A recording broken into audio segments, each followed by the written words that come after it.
alegra poder verles, poder saludarles en esta oportunidad y vamos a orar y pedimos al Señor que Él sea guiándonos en este tiempo de estudio y de meditación de su palabra, que sea el Espíritu Santo hablando a través de la Escritura y poder nosotros evaluar nuestra vida y también corregir lo que sea necesario corregir y salir motivados y en victoria viviendo la vida cristiana. Vamos a orar al Señor, mis hermanos. Padre, gracias te damos, Señor, por este tiempo especial que nos regala, Señor, para meditar en tu palabra, para poder, Señor, disfrutar de un tiempo donde nos reunimos como iglesia con el propósito de adorarte, de aprender más de tu palabra. Gracias, Señor, por la oportunidad que nos das de abrir tu escritura, Señor, y de poder estar frente a ella para estudiarla, para profundizar en ella. Pedimos tu guía, tu dirección, que tu Espíritu Santo, Señor, nos sea llevando por medio de tu palabra para conocer de ti cada día más, para vivir, Señor, cada día más conforme a tu propósito, Señor. Te adoramos y te damos muchas gracias por este tiempo. En Cristo Jesús, amén. Bien, mis hermanos, rápidamente necesito un hermano o una hermana que me haga un favor, que revise este billete y me diga si está falso o no. ¿Quién me hace el favor? Venga, Mari. Bueno, Mari. ¿Está verdad? ¿Está bueno o no está bueno? ¿Por qué? Los logos. Otra manera. No me rompe. Otra. ¿No? Eso, bueno, listo. Gracias. Bien, mis hermanos, resulta que algo así como lo que acaba de pasar con Mari pasó en una ocasión a un hombre, un cajero. Llegaron a preguntarle que él cómo sabía si un billete estaba bueno, era verdadero o estaba falso y cómo hacía el ejercicio. Tal vez muchas de las personas que estaban allí en esa ocasión creían que él comenzaba a evaluar cada billete falso y iba anotando en una libreta. Bueno, el billete falso es si no tiene los sellos, si cuando lo estiro se rompe, si cuando lo coloco en la luz no se ve el muñequito ahí detrás. Y la respuesta que él dio no fue esa, sino que él dijo, no, yo lo que hago es que conozco muy bien un billete verdadero y sé pues que si no tiene ciertas características, pues ya sé que es falso. Él no estudiaba lo contrario, sino que estudiaba correctamente lo que era un billete verdadero. Bien, resulta que esa ilustración pues nos lleva a pensar también en algo en nuestra vida cristiana. Y es que en la vida cristiana, cuando el pecado aparece, cuando están las tentaciones, los momentos difíciles, cuando llega Satanás a atacar, nosotros no debemos vivir pensando en, ¿y ahora cómo hago? O, bueno, yo voy a tener estas herramientas porque si se me presenta esta situación, yo con esto lo voy a poder lograr. Cuando uno mira la escritura, el pecado dice que no es mirar qué necesito para pasar por medio de esa circunstancia y de esa manera salir victorioso, sino que lo que me dice es que si yo veo la tentación, ¿qué debo hacer? Alejarme, debo apartarme y debo huir del pecado. No debo buscar maneras para vivir en medio del pecado y en medio de eso no afectarme, sino que debo es sencillamente alejarme. Lo que el cajero hacía no era anotar en una libreta cuántas cosas o cuántas características hacían de un billete falso, sino que él estudiaba que era un billete que estaba verdadero, un billete que estaba bueno. Primera de Juan, la carta de Juan, allí donde leíamos hace algún momento, cuando uno lee este pasaje, posiblemente usted podría decir, esto es bastante complejo de vivirlo y bueno, ¿cómo es posible todo esto que nos menciona acá la Escritura? Cuando el autor sagrado está escribiendo esto, él no quería presentar una carta para que la gente viviera con miedo, sino para mostrarles y para que la persona pudiese aprender a discernir qué era lo que le agradaba a Dios y qué era lo que no le agradaba a Dios. Y sabiendo qué era lo que le agradaba a Dios, pues eso era lo que debía vivir, y en lo que no le agradaba, pues ya, eso se apartaba y no era más lo que había que hacer. En ese orden de ideas, mis hermanos, aparece algo bien importante para la vida de nosotros como hijos de Dios, y es la justicia. La justicia, tenga presente esto, no hace o no hace, la justicia no hace hijos de Dios. Usted no es justo y al ser justo se convierte en hijo de Dios, sino que la justicia revela quién realmente lo es. En el ejercicio de la vida cristiana, cuando usted vive de manera justa, usted no está mostrando o no está haciendo esas buenas acciones y esa buena manera de vivir para alcanzar la salvación, sino que está evidenciando que ya es una persona salva. Por eso, en medio de este momento que el Señor nos permite, debemos hacernos una pregunta. Y es si su manera de vivir, si mi manera de vivir, refleja el carácter justo de Dios. Si su vida y mi vida refleja el carácter justo de Dios, es la evidencia que hemos nacido de nuevo. Y hoy, bueno, el Señor nos permite iniciar una nueva serie, evidencias de haber nacido de nuevo. En la carta de Juan vamos a estar estudiando varios pasajes que nos van a mostrar cómo una persona ha nacido de nuevo. Primera de Juan, capítulo 2, versículo 29. Vamos a estudiar este primer versículo de nuestra serie. Y vamos a leerlo juntos. ¿Listo? 1, 2 y 3. Primera de Juan 2, 29. 1, 2 y 3. Si sabéis que Él es justo, sabed también que todo el que hace justicia es nacido de Él. Mis hermanos, el nacido de Dios vive justamente porque su vida revela el carácter justo de Dios. Usted es una persona que ha creído en el Señor, usted es un nacido de nuevo, usted debe vivir de manera justa. Ahora, ¿qué es vivir de manera justa? ¿Qué es justicia acá? Bueno, vamos a definirlo de esta manera. Justicia es vivir de una manera que refleje el carácter de Dios porque hemos nacido de Él. Justicia es vivir de una manera que refleje el carácter de Dios porque hemos nacido de Él.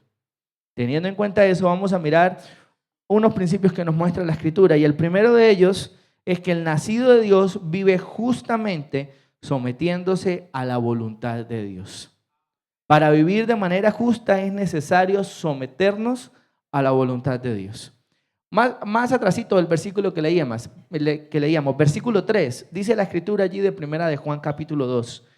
Y en esto sabemos que nosotros le conocemos si guardamos sus mandamientos. Someterse a la voluntad de Dios, mis hermanos, tiene que ver con el reconocer y el conocer qué es lo que Dios quiere que yo haga.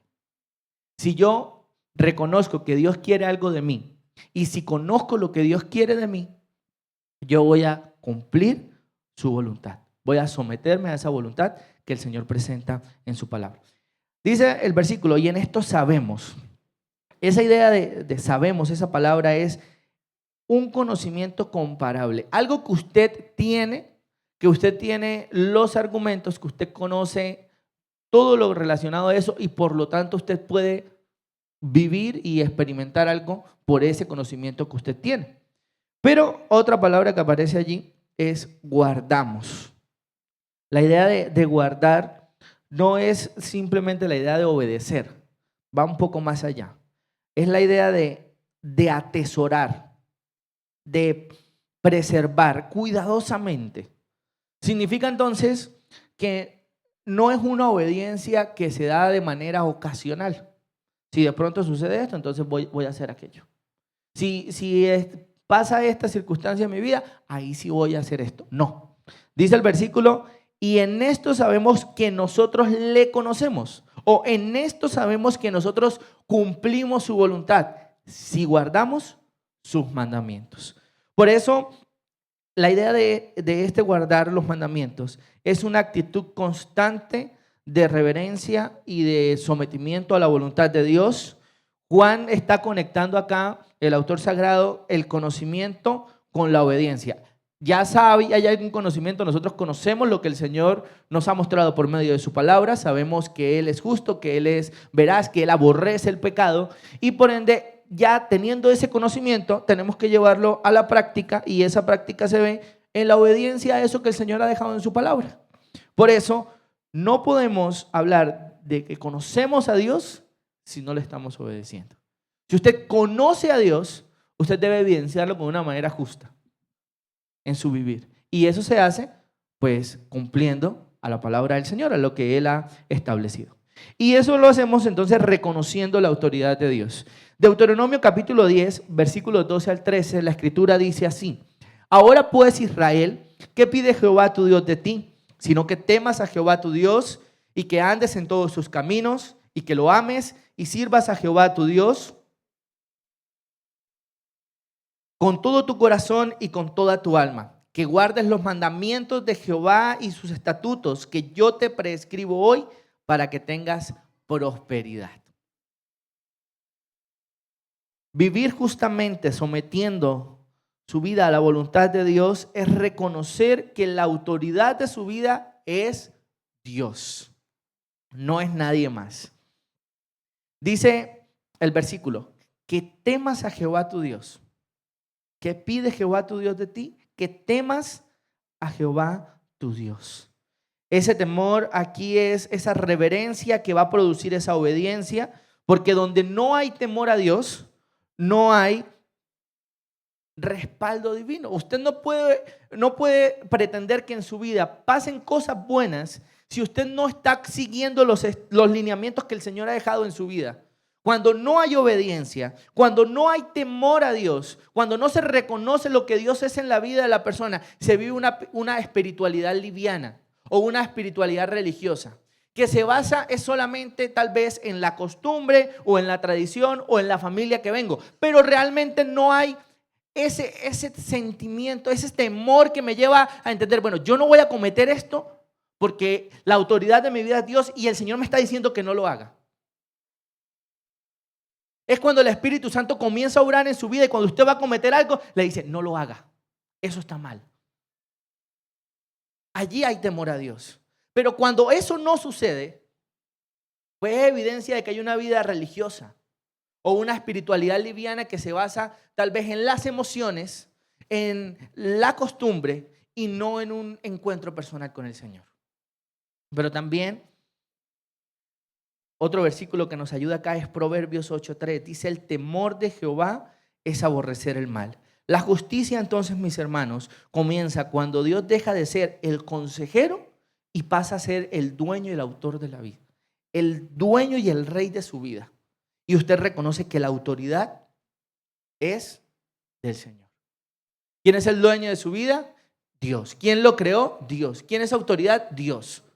Por ende, no voy a buscar a Dios cuando tenga problemas, sino voy a buscar a Dios en toda circunstancia de mi vida. No va a ser un Dios bombero que va a aparecer es cuando, ay, no tengo más, ya no tengo a dónde más ir, entonces ahí sí voy a ir al Señor. No, Dios debe estar presente siempre. Y eso es evidencia de que Dios es la autoridad en su vida. Esa autoridad entonces también se evidencia, sigue diciendo el versículo de allí de Deuteronomio 10:12, menciona temer, andar, amar, servir y guardar. Pero hay otro versículo que nos conecta con esto. Juan capítulo 14, versículo 15 dice, si me amáis, guardad mis mandamientos. Significa entonces que aquella persona que es justa no obedece por una obligación, sino por amor. Como ama al Señor, entiende que Él es su autoridad y lo hace dispuesto a querer pues amar y obedecer al Señor. Y esa obediencia también, sigue diciendo el versículo, dice, con todo tu corazón y con toda tu alma. Es una obediencia integral. No es una obediencia parcial, no es una obediencia selectiva, no es una obediencia que va a, bueno, en esta circunstancia, cuando el pecado tal vez llega y se vieron las consecuencias, ahí sí voy a obedecer. No, sino que es en todo momento. Esa es la idea de reconocer que Dios es la autoridad. Pero también se evidencia que se vive de manera justa, sometiendo a la voluntad de Dios, cuando no solamente le reconozco como esa autoridad, sino cuando le obedezco. Dice Romanos 3:16, ¿no sabéis que si os sometéis a alguien como esclavos para obedecerle, sois esclavos de aquel a quien obedecéis, sea del pecado para muerte o sea de la obediencia para justicia? Usted siempre va a obedecer a alguien.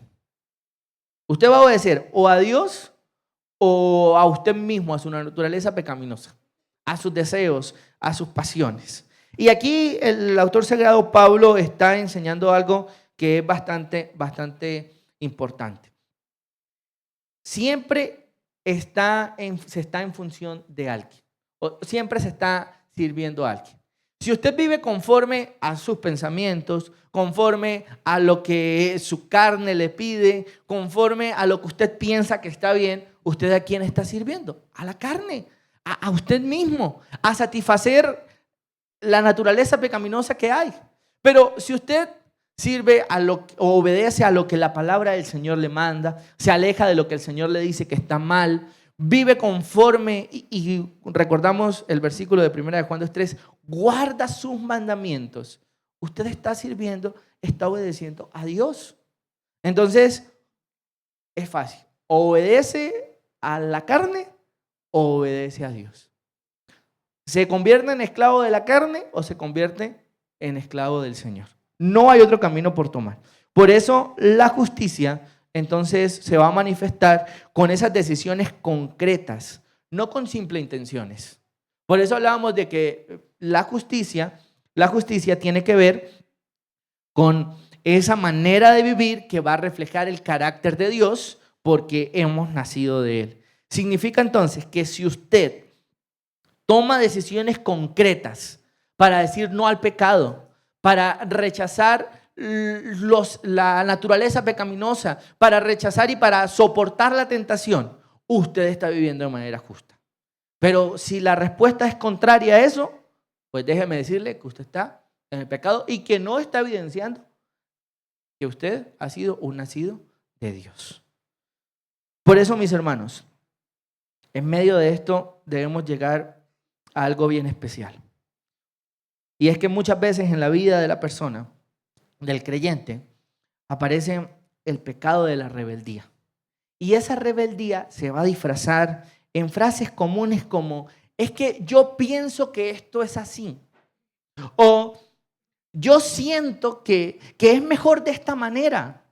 O, bueno, yo creo que es así. Y como yo creo que es así, debe hacerse así. Mire, eso no es ni experiencia, ni sabiduría, eso es rebeldía. Porque cuando usted no quiere obedecer a la voluntad de Dios, cuando usted no quiere obedecer a la palabra del Señor, cuando usted no obedece al liderazgo de la iglesia, cuando usted no obedece a su autoridad, usted sencillamente, por más que usted quiera presentar su yo creo, yo pienso, yo siento, usted está viviendo en rebeldía. Y eso es pecado. Y por ende esa rebeldía lo lleva a no obedecer a Dios y como resultado final a no vivir justamente porque no está sometiendo su vida a la voluntad de Dios. Hubo una época en la vida del pueblo de Israel que es con lo que relata el último versículo de Jueces, capítulo 21, el verso 25. Y es una frase que se repite bastantes veces en este libro. Y es, cada quien hacía lo que bien le parecía. Iglesia, cuidado con usted ser de aquellos que dicen que cada día va a ser lo que a usted bien le parezca. Porque mire, usted puede vivir en esa tónica, pero tarde o temprano va a venir el juicio del Señor. Tarde o temprano, por más que usted piense, crea y sienta que eso es lo correcto, si está en contra de lo que Dios ha establecido en su palabra, juicio va a caer. Juicio va a venir sobre esa persona. Y hoy la Escritura entonces nos está diciendo, vivan en obediencia a Dios, no vivan en rebeldía, no vivan creyendo que sí saben, sí sienten y creen que eso es así. No. Vivir guiados por la voluntad de Dios, obedeciendo a esa voluntad, no es algo opcional, no, es algo que nos compete a nosotros como hijos de Dios. Si usted se llama hijo de Dios, si usted dice que ha nacido de Dios, usted debe someterse y obedecer a la voluntad de Dios. Es escoger cada día el cumplir 1 de Juan 2:3, que guardo los mandamientos del Señor.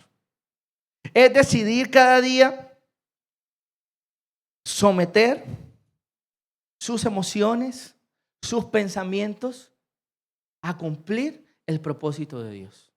y no es justificar sus decisiones pecaminosas. Hoy en día hay una frase muy particular dentro de la iglesia. Es que para mí no está mal. Mis hermanos, no estamos para a ver si a usted le parece que está bien o está mal. Estamos para cumplir el propósito de Dios y su palabra.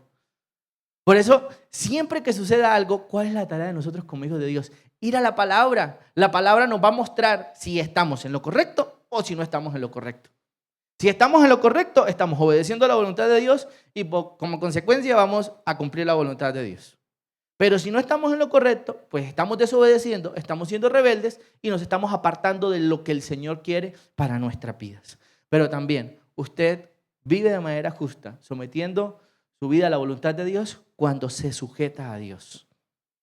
Y la idea de sujetarse tiene que ver, quiero que lo enfoquemos a permanecer y guardar cada día la palabra de Dios. Porque la sujeción tiene que ver con ese sometimiento a que hay alguien mayor y que yo simplemente lo voy a obedecer. No voy a ponerme a decir, bueno, esto, aquello, no, obedezco. Y la escritura es clara en que nos dice que la palabra de Dios va a ser nuestra lámpara, nuestra guía para poder cumplir eso que el Señor quiere de nuestras vidas. Salmo 119, 105 dice, lámpara es a mis pies tu palabra y lumbrera a mi camino. Significa entonces que cuando la palabra de Dios gobierna su vida, el resultado va a ser que su vida se va a alinear a la voluntad de Dios. ¿No le ha pasado que usted alguna vez ha hecho un proyecto que tal vez tuvo una buena idea y comenzó a proyectarse? Consiguió los recursos que necesitaba. Las personas que necesitaba también las consiguió. Se le presentaron todos los tiempos. Usted necesitaba que tal cosa llegara en ese momento, llegó. Usted necesitaba que le dieran un permiso, llegó. Y todo aparentemente está bien, cuando no resultó. ¿Le ha pasado? Tenía un plan establecido, tenía los recursos necesarios, se abrieron las puertas que necesitaba, pero no resultó. ¿Sabe cuál es la respuesta? La voluntad de Dios no era esa. Y muchas veces nos cuesta aceptar que la voluntad de Dios no es esa. ¿Cómo hacemos entonces para someternos y sujetarnos a la voluntad de Dios? Guardando la palabra. Porque si la palabra de Dios va a gobernar su vida, entonces usted antes de tener el plan, los recursos y los tiempos necesarios, usted va a decir, Señor, ayúdame, voy a colocar este proyecto, este plan te lo coloco delante de ti y guíame. Si esa es tu voluntad, Señor. Porque la voluntad de Dios no se cumple si nosotros tenemos lo que necesitamos. La voluntad de Dios se cumple si es la voluntad de Dios. Porque puede que no tengamos lo que necesitamos, pero el Señor lo va a proveer. El Señor lo va a proveer. Por eso, cuando hablamos de que la palabra de Dios debe gobernar nuestras vidas, debemos entender que no basta con admirar la Escritura. No basta con decir, tengo tantas Biblias de estudio, tengo tantas versiones, me sé los libros de la Biblia, me sé las divisiones de la Biblia, me sé cuál es el versículo más largo, cuál es el versículo más corto, me sé todas las historias de la Biblia. No. Significa que todo eso que usted sabe, usted lo pone en práctica. Y de esa manera es que como resultado, la palabra de Dios gobierna su vida. ¿En qué decisiones debe gobernar la palabra del Señor? En todas. Ejemplos prácticos. Una inversión, algo financiero, en sus relaciones sentimentales, en su manera de hablar, en la manera como se va a relacionar con las personas, en el uso del tiempo, en absolutamente todo. La palabra del Señor debe estar presente. Porque si la palabra del Señor no está presente, pues no va a haber sometimiento a esas, no va a haber sujeción a la palabra del Señor y por lo tanto la palabra de Dios no va a gobernar la Escritura. Significa entonces que donde no hay sujeción, hay un desorden espiritual. Cuando la palabra del Señor no gobierna, ¿qué comienza a gobernar? Las emociones, la presión social, el deseo. Y esas tres cosas son cosas, una cuarta, la cultura. son cosas que no lo van a llevar a tomar buenas decisiones. Imagínense, ejemplo, usted necesita tomar una decisión importante en una determinación para una inversión que usted va a hacer. Y usted va a tomar la decisión porque usted ve que todos sus vecinos están haciendo eso mismo. Entonces, vamos a poner un ejemplo. Apareció una oportunidad de compra de lotes. Y todos los familiares que usted cercanos conoce, todo el mundo comenzó a comprar un lote. No, mire que tan barato, vamos a comprar el lote, vamos a comprar el lote. Bueno, usted se dejó llevar por sus emociones y usted compró el lote. Cuando usted compró ya el lote, usted se puso a pensar, bueno, ¿y de dónde saqué la plata? Resulta que usted en medio de su emoción fue, sacó un préstamo, se lo aprobaron. Y cuando llegó a la realidad, ¿con qué va a pagar las cuotas? Se acabó. Esas emociones no sirvieron. Cuando las emociones gobiernan, se lleva a tomar malas decisiones. Cuando las emociones gobiernan tal vez los procesos de sus hijos. Su hijo de pronto alcanzó un logro, cumplió algo que quería. Usted como padre puede emocionarse y sus emociones lo pueden llevar a apoyar tal vez decisiones incorrectas de sus hijos o a darle un mal consejo porque usted se está dejando llevar por las emociones, por las circunstancias del momento. Mis hermanos, sujeción a la palabra de Dios implica que la palabra de Dios gobierna su vida para que por medio de la palabra de Dios usted tome decisiones sabias para que de esa manera obedezca la voluntad de Dios. Y de esa manera usted va a vivir de manera justa. Por eso, una persona que vive justamente es aquella que consulta la palabra de Dios antes de decidir algo. Que se somete aun cuando le cuesta. Aun cuando cuesta someterse, lo hace. Porque reconoce que hay una autoridad. Pero también cuando reconoce que Dios sabe más que usted. Recuerde, Dios es todopoderoso y conoce absolutamente todo. Significa que Dios sí sabe todo y que usted y yo como seres creados por un Dios perfecto necesitamos depender de Él. Porque nosotros sí no conocemos todo. Entonces, no crea que usted sabe más que Dios. Dios sabe más que usted y por lo tanto su vida debe someterla a Él. Por eso no puede decidir que conoce a Dios si su vida está bajo el gobierno de otro. Usted puede decir que conoce a Dios si su vida está bajo el gobierno de Dios. Y de esa manera vivirá de manera justa. Segundo principio, el nacido de Dios vive justamente andando en integridad. Vamos nuevamente a Primera de Juan, el capítulo 1, iglesia. Primera de Juan, capítulo 1, versículos 6 y 7. La palabra del Señor dice así. Si decimos que tenemos comunión con Él y andamos en tinieblas, mentimos y no practicamos la verdad. Pero si andamos en luz, como Él está en luz, tenemos comunión unos con otros y la sangre de Jesucristo, su Hijo, nos limpia de todo pecado. Si decimos, arranca el versículo. Si decimos, o sea, si usted afirma que cree algo, sigue diciendo el versículo, si usted afirma que tiene comunión con Dios, pero anda en tinieblas, usted está mintiendo, usted es un mentiroso. Si usted cree y afirma creer que tiene comunión con Dios y no practica la verdad, usted está pecando. Usted no tiene comunión con el Señor. Dice el versículo, si decimos que tenemos comunión con Él y andamos en tinieblas, mentimos y no practicamos la verdad. Pero, dice, si andamos en luz, como Él está en luz, tenemos comunión unos con otros y la sangre de Jesucristo, su Hijo, nos limpia de todo pecado. Versículo 7, pero si andamos, o si el estilo de su vida es vivir en la luz, si ese es su estilo de vida, usted sí puede decir o usted puede afirmar, creer que usted tiene comunión con Dios.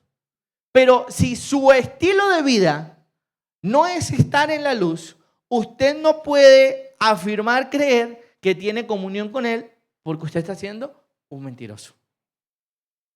Significa entonces que el nacido de Dios vive justamente andando en integridad cuando la integridad demuestra coherencia entre lo que usted dice con lo que vive.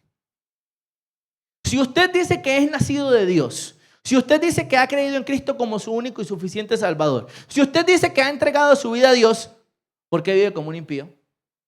¿Por qué practica las cosas que el mundo practica? ¿Por qué se engaña? ¿Por qué quiere vivir una doble vida? ¿Por qué quiere disfrutar de lo que el pecado y allá el mundo le ofrece, pero luego venir a arrepentirse y decir, ay Señor, te perdono, permíteme apartarme, pero no importa porque usted luego vuelve y hace lo mismo? Si usted vive en integridad, significa que debe haber coherencia y usted demuestra coherencia entre lo que usted dice y lo que usted hace. Por eso, ¿cómo es posible que hoy en día la iglesia haya caído en vivir tan livianamente con el pecado? En vivir diciendo, es que a mí no me parece que eso esté mal. No, iglesia. Nosotros no estamos para decidir si le parece a usted que está bien o está mal. Estamos para vivir conforme a la palabra del Señor. Y la integridad tiene que ver con que si usted dice que es hijo de Dios, pues viva con eso que usted dice que es hijo de Dios. Evidéncielo en su práctica, en lo que usted hace, en cómo vive. Porque la palabra del Señor es fuerte con lo que dice acerca de eso. Y más adelante lo vamos a mirar. Salmo 15, 1 y 2 dice, Jehová, ¿quién habitará en tu tabernáculo? ¿Quién morará en tu santo monte? El que anda en integridad y hace justicia y habla verdad en su corazón. En la escritura, mis hermanos, integridad no es la idea de perfección, sino de una unidad interior. Significa que lo que usted dice que es, se evidencia con eso que usted está manifestando, que es. La palabra en integridad allí que aparece en el Salmo 15, versículo 2, implica que es algo sin doblez, que no es algo que está dividido, que no es algo en la vida, para nosotros en el ejercicio práctico, no es algo que tiene una doble vida, o sea que a veces sí y a veces no. Integridad es algo entero, que no se va a doblar o no está dividido. El íntegro no, y escuche esto, el íntegro no es aquel que nunca falla, porque el único que nunca falla es Dios. Romanos 3 es claro y que dice que no hay ni siquiera una persona que haga lo bueno. No hay ni siquiera uno. Todos se han desviado, a una se hicieron inútiles. El único perfecto es Dios. Integridad no tiene que ver con que nunca se falle, sino que la integridad, el íntegro es el que no vive dividido entre lo que confiesa y lo que practica. Significa en que si usted dice que es hijo de Dios, pero sus acciones no evidencian eso, usted no es íntegro. Pero si usted dice que es hijo de Dios, usted lo confiesa con su boca y su vida evidencia eso, usted está siendo una persona íntegra. Le felicito. Pero si no, mis hermanos, es tiempo de evaluar la vida y de hacer, corregir lo necesario y confesar el pecado y apartarse. Eso es lo que la Escritura dice. Por eso Juan está confrontando acá, volviendo a la primera carta de Juan, directamente con aquellas confesiones espirituales sin obediencia, con ese lenguaje piadoso, pero que no hay verdadera transformación. Y por eso afirma allí en el versículo que leíamos, mentimos, primera de Juan 1, 6 y 7. Mentimos y no practicamos la verdad. No basta entonces con decir que tenemos comunión si no andamos en la luz. Y la justicia, mis hermanos, se va a expresar en una vida coherente. Lo que se cree, la doctrina, lo que se dice, su confesión y lo que se vive, su conducta. La integridad se evidencia entonces en lo que usted cree, en lo que usted dice y en lo que usted vive. Su doctrina, su confesión y su conducta. Si usted ha creído en Cristo y lo confiesa, pero no vive de esa manera, no está siendo íntegro, no es coherente. Si usted dice, tiene un conocimiento de que Cristo es el único camino al Padre, usted lo confiesa con su boca que ha aceptado a Cristo como su único y suficiente Salvador, entonces su conducta debe reflejar eso. Su conducta debe reflejar eso. Pero también, mis hermanos, la integridad trata con el pecado. ¿Recuerda lo que mencionábamos anteriormente? Que la palabra del Señor es dura con lo que habla acerca de aquellos que quieren vivir una doble vida. Bueno, Mateo 23, 27. Dice la palabra del Señor. Ay de vosotros, escribas y fariseos hipócritas, porque sois semejantes a sepulcros blanqueados que por fuera a la verdad se muestran hermosos, mas por dentro están llenos de huesos de muertos y de toda inmundicia. Esas fueron las palabras de Cristo para los escribas y fariseos. Les dice, ay de vosotros hipócritas, que aparentan una vida de santidad, pero que dentro de su vida están en otra cosa. Iglesia, el Señor nos llama a vivir justamente, a evidenciar que somos nacidos de Él. Y el que es nacido de Dios es aquel que vive en integridad, que anda en integridad. Miren, los fariseos y escribas eran las personas del momento que tenían tal vez el mayor conocimiento en la escritura que había hasta ese momento. Por conocimiento y por intelectualidad no era, sino era por su manera de vivir. Porque su manera de vivir no era coherente con todo ese conocimiento que ellos tenían. Y por eso el Señor les dice, ay de vosotros hipócritas, porque son semejantes a aquella persona, aquel sepulcro, que tal vez por fuera está limpio, está brillante, blanquito, bonito, con flores, pero vaya y destape a ver qué hay. Cuidado, iglesia, cuidado con tener una belleza externa, pero una corrupción interna. Sepulcros blanqueados. Cuidado con tener un corazón dividido, doblez de corazón. Un corazón que quiere servir para que lo vean, pero que cuando no lo ven va y practica cosas del mundo porque se siente chévere. Un corazón que dice, no, eso está mal. Hay muchas personas en la iglesia que critican. No, pero es que mire lo que hacen, eso está mal, ¿por qué lo hacen? Y el deseo en su corazón no es, Señor, obra en nuestra iglesia. Señor, restaura. No, es envidia, autosuficiencia, orgullo. Y solamente hablan. Y sí, puede que hasta la verdad sea cierto, que tal vez hayan cosas mal, pero la intención del corazón no es querer arreglar las cosas. Es decir, sí ves, yo sí me di cuenta de eso que está mal. Pero no quieren restaurar, no quieren corregir, no quieren amar. Y la palabra del Señor no nos llama a convertirnos en una iglesia que está criticando, que está señalando.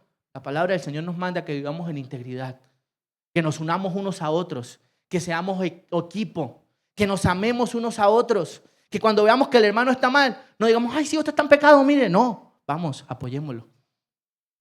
Que si vemos que algo no está saliendo bien, bueno, como hijos de Dios, como iglesia, como un solo cuerpo, unámonos. Porque si no, usted será, como la Escritura le está diciendo, como Jesús les dijo a los fariseos y escribas, hipócritas. Porque quieren tal vez defender algo, pero su corazón no es eso. Su corazón no tiene eso. La hipocresía entonces es ese intento de convivir con el pecado sin tratarlo. Cuando usted quiere servir al Señor, pero quiere disfrutar de lo que el pecado le ofrece. Y está bien porque usted se siente cómodo. Porque es rico, dirán algunos. Pero no, iglesia, es integridad, no es sabrosura. Es vivir de manera íntegra que le agrade al Señor. Por eso, la integridad, mis hermanos, no tolera una doble vida. Aquel que vive de manera justa y que es nacido de Dios, no tolera una doble vida. Tampoco negocia con la apariencia, con que lo vean bien acá, pero aquí yo me escondo y hago lo que quiero. No, tampoco. Y no justifica sus prácticas pecaminosas. Por favor, no caiga en eso. En especial en eso. No justifique su pecado con frases, es que para mí no estuvo mal. O es que yo pienso que esto es así. No. La palabra de Dios es una sola. Y cuando usted mira, Dios no le tira pañitos de agua tibia. Mire, cuando el pueblo de Israel pecaba, recuerde los profetas menores. Si usted ha tenido la oportunidad de leer los profetas menores, yo creo que sí. El Señor no les dice, ay, el pueblo de Israel, el amado, el pueblo escogido. Él no le dice, ay, espere. No. Pecaron. Juicio. Consecuencias. Pero Dios no se queda ahí. Dios restaura, porque Dios ama, porque Dios es amor y Él no puede cambiar. Es justo y con el pecado y lo aborrece y lo juzga y lo castiga. Pero es un Dios amoroso que está dispuesto para restaurar nuestras vidas cuando se cae, para perdonar. Y dice la Escritura que Él llevó en Cristo en el madero nuestros pecados para borrarlos, limpiarlos. Él no va a estar sacando los trapitos del pasado acá, no. Por eso, iglesia, vivamos en integridad. Viva de manera justa. Pero también deje de un lado la hipocresía. Aquí nos vamos a centrar un poco en esto. Porque la hipocresía es uno de esos pecados que en la Escritura son denunciados de manera severa. La hipocresía espiritual y la doble vida, mire cómo Jesús lo describe en el versículo 28 de allí de Mateo 23. Así también vosotros. Versículo 27 les está dando la comparación. Les está diciendo, miren, hipócritas, ustedes son como aquellos que sepulcros blanqueados. Pero mire como les dice ahorita el 28. Así también vosotros por fuera, a la verdad, os mostráis justos a los hombres, pero por dentro estáis llenos de hipocresía e iniquidad. Apariencia cristiana sin santidad. Un lenguaje espiritual pero sin una transformación verdadera. Una vida en la iglesia y otra por fuera. Y este pecado es tan peligroso, mis hermanos, porque endurece la conciencia, engaña al creyente y va a normalizar el pecado. En otras palabras, se termina convirtiendo en un impío. Por eso, mis hermanos, vivir de manera íntegra es lo que la Escritura nos está mostrando. Pero también la integridad me lleva a vivir en la luz. Primera de Juan 1:7 dice la Escritura: pero si andamos en luz, como Él está en luz, tenemos comunión unos con otros y la sangre de Jesucristo, su Hijo, nos limpia de todo pecado. Proverbios 28:13 dice: el que encubre sus pecados no prosperará, mas el que los confiese y se aparta alcanzará misericordia. Andar en luz no significa que usted nunca va a pecar. No. Andar en luz significa que usted no va a esconder el pecado, que usted va a vivir con transparencia delante de Dios y que cuando usted pecó, usted va a confesar su pecado y apartarse. Dice 1 Juan 1:9, si confesamos nuestros pecados, Él es fiel y justo para perdonar nuestros pecados y limpiarnos de toda maldad. Por eso, mis hermanos, la justicia no consiste en aparentar santidad, sino en responder correctamente cuando se falla. Justicia es entender que muchas veces se falta el carácter justo de Dios y que es necesario confesar el pecado delante de un Dios que perdona y que es justo y que de esa manera alcanzará misericordia. Por eso, la justicia no es ocultar el pecado, sino confesarlo delante del Señor. Porque mire, versículo 7 que leíamos de Primera de Juan, dice, y la sangre de Jesucristo, su Hijo, ¿qué? Nos limpia de todo pecado. Ahí está la fórmula. Confiese el pecado, el Señor le va a perdonar, le va a limpiar. Y apártese. De esa manera usted va a vivir en integridad. Una persona que vive justamente en integridad es la misma persona en público y en lo privado.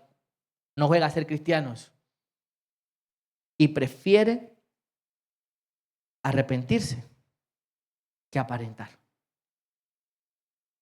La integridad es tomar la decisión de arrepentirse que tomar una decisión de querer aparentar algo.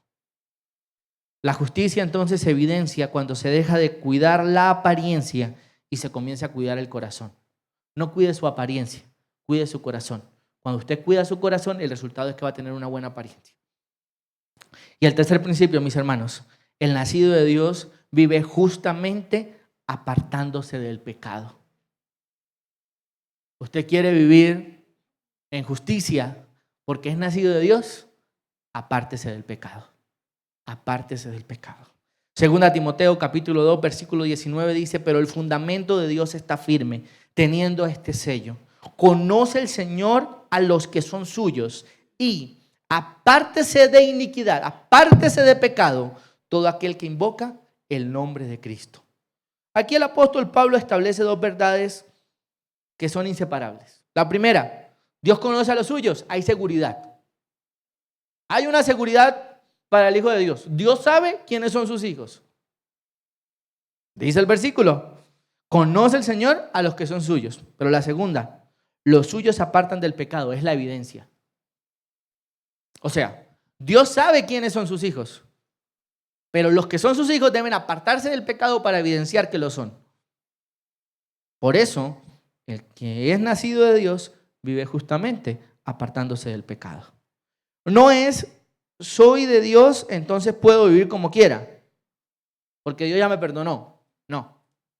Es, soy de Dios y por eso no puedo ser igual al mundo. Debo vivir como Dios quiere que viva. La palabra que aparece allí, apartarse, dice, apártese de iniquidad todo aquel que invoca del Señor. Todo aquel que invoca el nombre del Señor. Es una acción intencional. Es una acción que la persona la hace porque está siendo consciente de eso que debe hacer. Mis hermanos, para vivir en justicia como el nacido de Dios, usted debe tener la intención de apartarse del pecado. Por eso, usted debe tomar una postura clara frente al pecado. ¿Cuál debe ser esa postura? Primera de Juan, capítulo 2, versículo 1, dice lo siguiente. Hijitos, estas cosas os escribo para que no pequéis. Si alguno hubiere pecado, abogado tenemos para con el Padre, a Jesucristo el justo. Juan acá no está normalizando el pecado. En nuestra generación, tristemente, muchas personas justifican el pecado, reinterpretan la definición de pecado y lo culturalizan. O sea, como los demás lo hicieron, no importa que yo lo haga. Pero la Escritura nos está diciendo, hijitos míos, estas cosas os escribo para que no pequéis. Y comienza a describir ahí el apóstol Juan, el autor sagrado. Empieza a escribir lo que el Señor está demandando y pidiendo de sus hijos. Mis hermanos, aborrecer el pecado y tomar esa postura clara frente al pecado nos debe llevar a vivir en una decisión constante en contra del mal. Romanos 8:13 dice, porque si vivís conforme a la carne moriréis, mas si por el Espíritu hacéis morir las obras de la carne, viviréis. Su decisión diaria debe ser, Señor, ayúdame a hacer morir las obras de la carne. No quiero ya vivir en eso.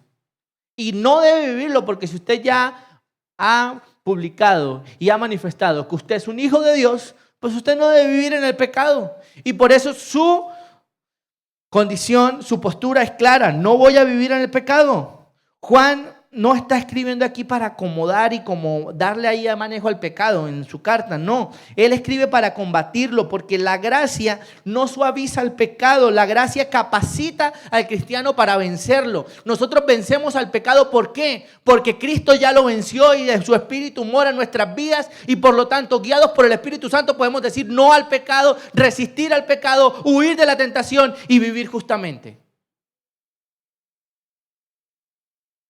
Mis hermanos, no se puede vivir justamente y hacer las paces con el pecado. No.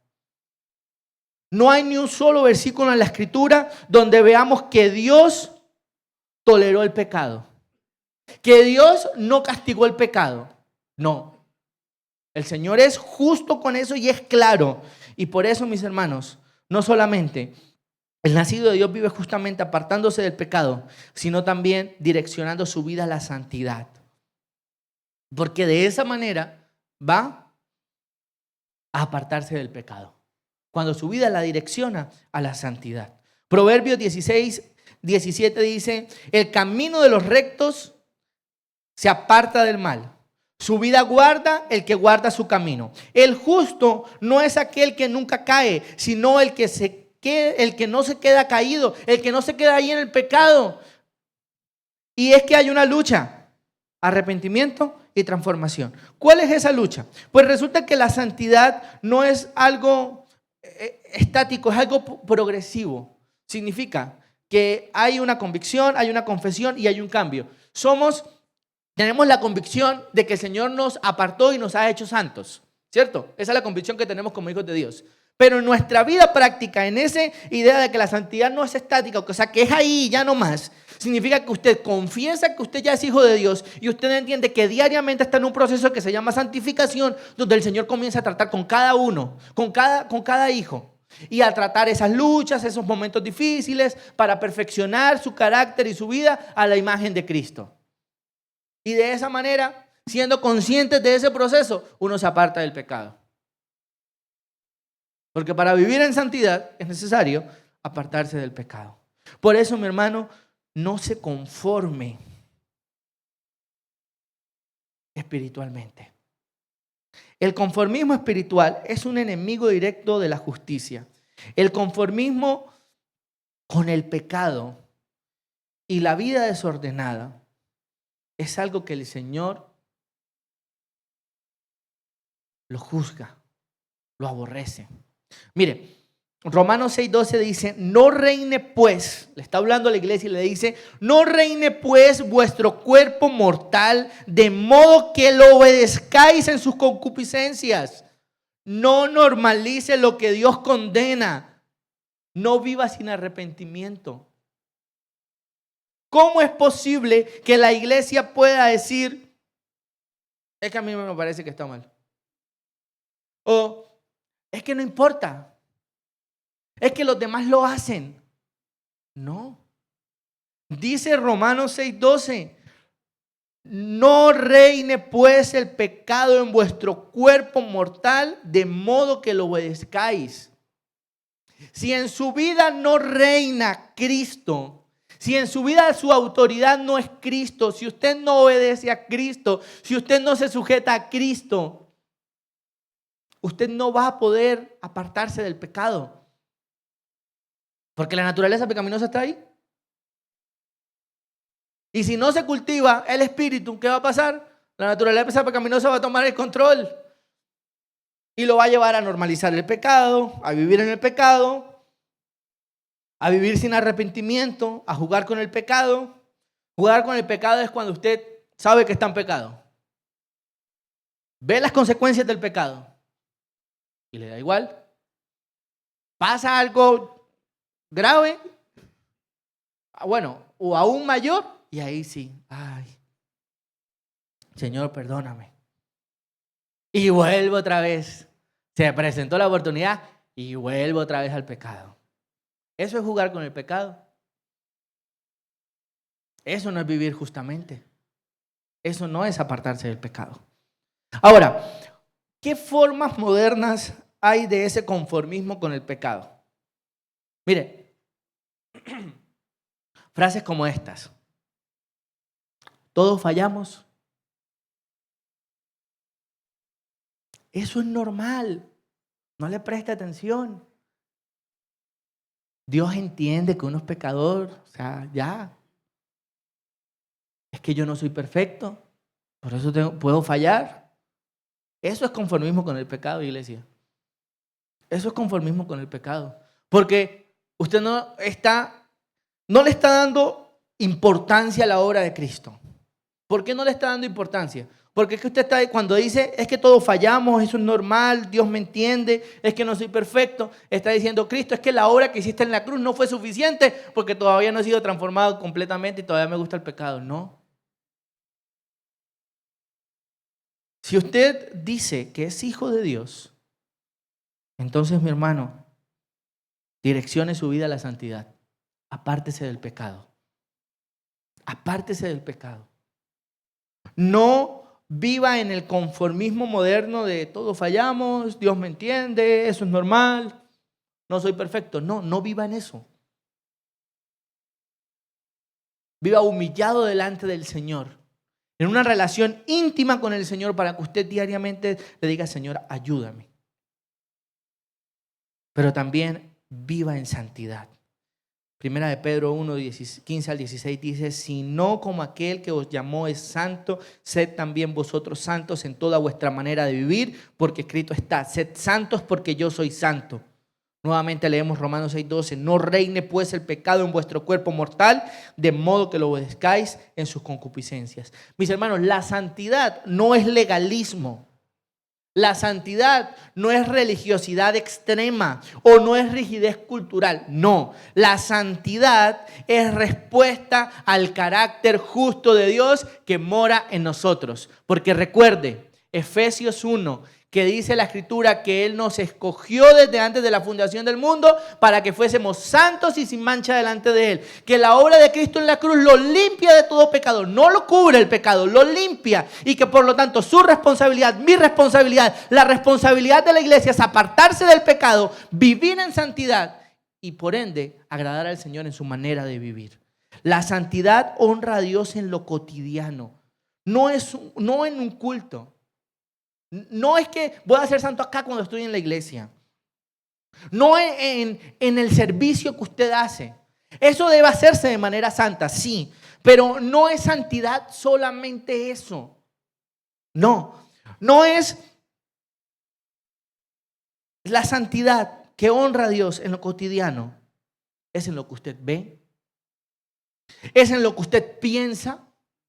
Es en lo que usted habla, en lo que hace, con quien comparte, con quien anda en cada momento de su vida. Eso es santidad, es ser consciente que debo vivir para agradar a Dios, para reflejar el carácter justo de Dios. Y por eso, aquella persona que es justa es aquella que se pregunta, ¿esto que estoy haciendo agrada a Dios o va a alimentar la carne? Por favor, iglesia. Cada vez que usted vaya a hacer algo, a tomar una decisión, piense, ¿esto que voy a hacer agrada a Dios o va a satisfacer mi carne? Si agrada a Dios, hágale, que el Señor lo va a respaldar. Si no, aténgase a las consecuencias. Porque una persona que vive justamente no hace la paz con el pecado, sino que se arrepiente cuando falla, busca agradar a Dios más que encajar en el mundo, huye de esas tentaciones y de esas ocasiones que sabe que lo van a llevar a pecar y toma decisiones preventivas, no solo correctivas. Si usted sabe, por ejemplo, vamos a poner un ejemplo, en los carnavales, si usted sabe que los carnavales son los primeros días de enero y a usted le gustaría salir, evite salir de su casa, no diga voy a dar una vuelta en el carro. Porque va a encontrarse tal vez a un conocido, a un amigo en una esquina y usted se va a bajar y va a participar también de eso. O sea, la santidad tiene que ver con tomar esas decisiones preventivas. No salga, o si es posible, pues váyase. Váyase, docaña esos días, disfrute con su familia, pero tome decisiones preventivas, no correctivas. Santidad es eso. Mis hermanos, recuerde que la justicia no nos hace hijos de Dios. Demuestra verdaderamente lo que somos. Por eso debe preguntarse, ¿qué áreas de su vida necesita alinear con la justicia de Dios? ¿Qué áreas de su vida necesita alinear con la justicia de Dios? Y recuerde que la justicia no es una opción para el creyente. No, es el resultado natural de haber nacido de Dios. Primera de Juan 2:29. Donde hay un nuevo nacimiento, hay un cambio visible en la manera de vivir. Y donde estas cosas no existen, sencillamente se debe examinar sinceramente si realmente usted ha nacido de nuevo. Nuevamente le pregunto, ¿qué áreas de su vida necesita alinear con la justicia de Dios para reflejar que ha nacido de Él? Recuerde, justicia es vivir de una manera que refleje el carácter de Dios porque hemos o porque ha nacido de Él. Que el Señor nos ayude, iglesia. Y la tarea es a vivir justamente. El nacido de Dios vive juntamente. Por favor, le invito a que se coloque en pie por un momento y tenemos la oportunidad de inclinar nuestro rostro, iglesia, y allí a solas ore con el Señor un momento. Dígale, si es necesario, dígale, Señor, no he vivido justamente. Tal vez me he conformado al pecado. No he obedecido tu palabra. He vivido tal vez en una doble vida. Ore allí en el silencio de su corazón. Hable con el Señor.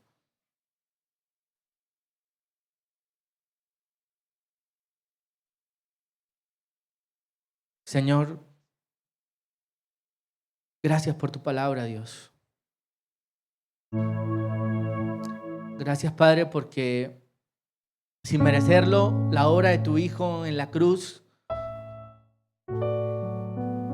nos dio vida, vida en abundancia, restauró nuestro ser, Señor. Hemos nacido de nuevo y tú nos pides que si hemos nacido de nuevo, vivamos en justicia. Justicia viviendo a la manera de tu carácter, reflejando que hemos nacido de ti, Señor. Ayúdanos a ser una iglesia que no viva en el pecado, que no se conforme con normalizar el pecado. Ayúdanos a ser tajantes, a decir, no, estos pecados no lo vamos a hacer porque no le agrada a Dios. Señor, tu iglesia está delante de ti y pedimos, Señor, que obres, restaura, sana, confronta y guía, Señor, cada corazón. Gracias, Señor, porque tu palabra no vuelve vacía. Y pedimos, Señor, que tú nos seas guiando en cada paso que damos. Ayúdanos, Señor, a vivir en santidad y a vivir de manera justa delante de ti, Señor.